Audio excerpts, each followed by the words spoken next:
My article over the weekend was What's Happening, Brother? Bitcoin, dollar Chinese currency, and WTI. Marvin Gaye, born Marvin Pence Gaye Jr., and who was fatally shot by Marvin Gaye Sr. at their house in Los Angeles, was a musician, a poet, and a seer, and one of his most powerful songs was called What's Happening, Brother? Hey baby, what you know good, I'm just getting back, but you knew I would. War is hell, when will it end? When will people start getting together again? Are things really getting better, like the newspapers said?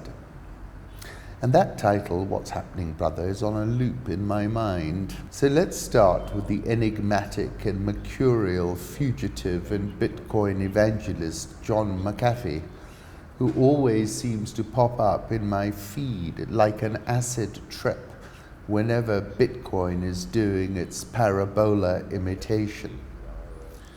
It is a curve each of them feels unmistakably. It is the parabola. They must have guessed, once or twice guessed, and refused to believe that everything always collectively had been moving toward that purified shape, latent in the sky, that shape of no surprise, no second chance, no return. Bitcoin is trading at fresh 2019 highs. Where are we right now? 9,200 area, having crossed 9,300, and aside from Beyond Meat and Zoom, has posted the best returns in 2019 and is in triple-digit percentage gain territory. Paul Virilio captured the essence of our 21st century zeitgeist with this quote: "Wealth is the hidden side of speed, and speed the hidden side of wealth."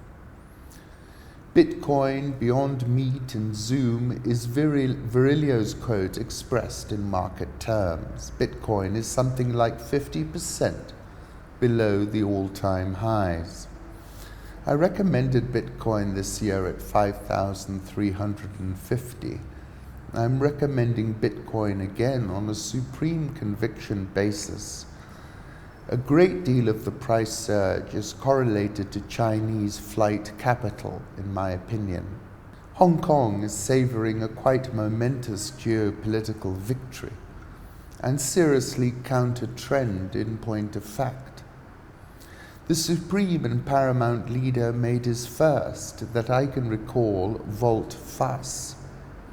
The Carrie Lam administration has withdrawn the extradition law indefinitely. Make no mistake, the decider in this matter is Xi, who has moved with dispatch.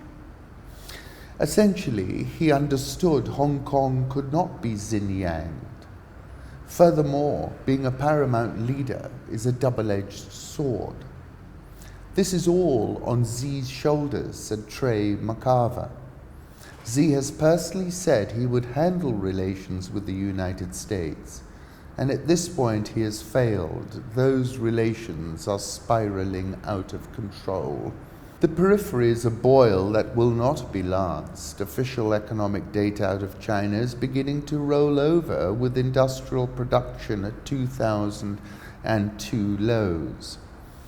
I would venture that if President Trump could dial down the theatrics, it would be very clear that his signature tariff policy, coercive, sanction, currency, etc. warfare, is inflicting a lot more pain than is being inflicted on it.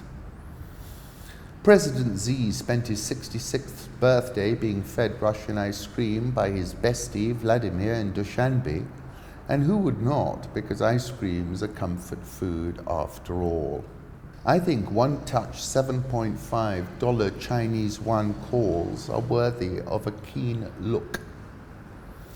Now, another big happening is the crude oil market here. Two powerful gale force winds are at work. The IEA has now twice downshifted demand, And what is clear is we're facing significant demand destruction. And it is this penny dropping which took down oil more than 20% from its 2019 highs. And we are now at 5-month lows. However, what is not clear yet is the degree of supply destruction we are facing. 1/3 of all oil traded by sea amounts to 25% of oil traded worldwide passes through the Strait of Hormuz. Insurance rates demanded for tankers operating in the area are up to 20 times higher already, according to Chico. E.G. Marai reports, if Iran can't export oil through the Persian Gulf, no one in the Middle East will be able to do this, and expects further attacks in the future, given the US decision to stop the flow of oil by all means at all costs. Thus, oil will stop being delivered to the world if Iran can't export its 2 million barrels per day. Stratfor, the overwhelming confidence that Iran is displaying both in rhetoric and action is astounding.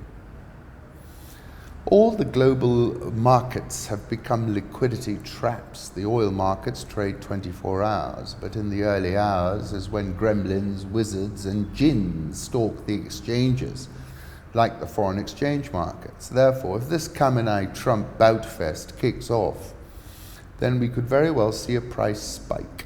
One touch is the way to go. There is a link for Marvin Gaye's What's Happening Brother, another link for Bitcoin evangelist John McAfee threatening to bury the US government if they keep harassing him over unpaid taxes. Bitcoin, this was from Sunday, soaring past 9,300 to a 13-month high, and last at 9,185. The bromance continues. Putin personally congratulates Xi Jinping for his 66th birthday, went to his hotel in Dushanbe to give him a present, Russian ice cream. Xi reciprocated, giving him Chinese tea. For the second straight month, the IEA cut its 2019 global oil demand forecast due to lower consumption in Q1. That was from Amina Bakr. According to Kruger Macro, the next major resistance levels are 9,600 and 10,000 on Bitcoin. And as I said in May, it is clear that directionally money wants to leave China, and a great deal of the 2019 surge in Bitcoin is surely correlated to Chinese flight capital.